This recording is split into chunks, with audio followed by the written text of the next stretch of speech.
अस्सलाम वालेकुम। बारो तव्हां ॾिसी रहिया आहियो टेक्निकल एजुकेशन एंड रिसर्च। बारो अॼु असीं क्लास ॿिए जो सबक़ 8 पढ़ंदासूं, आज़ादी जो ॾींहुं। बारो तव्हां तस्वीर में ॾिसी सघो था पाकिस्तान जो झंडो ऐं पाकिस्तान जो नक्शो बि ॾिसी सघो था। हाणे असां सबक़ ॾांहुं हलूं था, सबक़ शुरू करूं था। पाकिस्तान असांजो मुल्क आहे। ही मुल्क 14 अगस्त 1947 ईस्वी ते क़ाइद आज़म मोहम्मद अली जिन्ना जी अॻवानी में क़ाइमु थियो।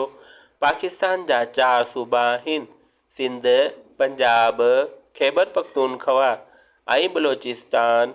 पाकिस्तान में रहंदड़ सभई माण्हू पाण में प्यार मोहब्बत सां रहंदा आहिनि।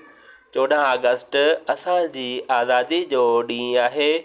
असीं हर साल इहो ॾींहुं सुठे नमूने मल्हाईंदा आहियूं।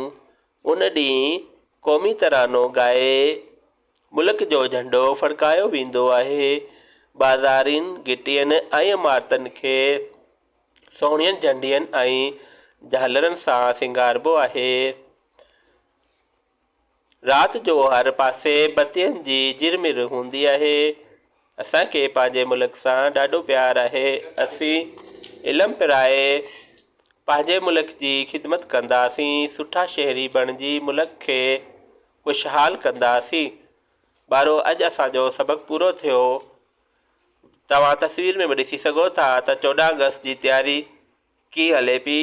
तस्वीर में ॿार झंडियूं ऐं झंडा लॻाइनि पिया ऐं 4 सूबनि जो लिबास जी तस्वीर पिणु तव्हांखे ॾिसण में अचे पई। अॼु ताईं जी वीडियो हिते ताईं। इंशाअल्लाह नई वीडियो सां हाज़िर थींदासीं।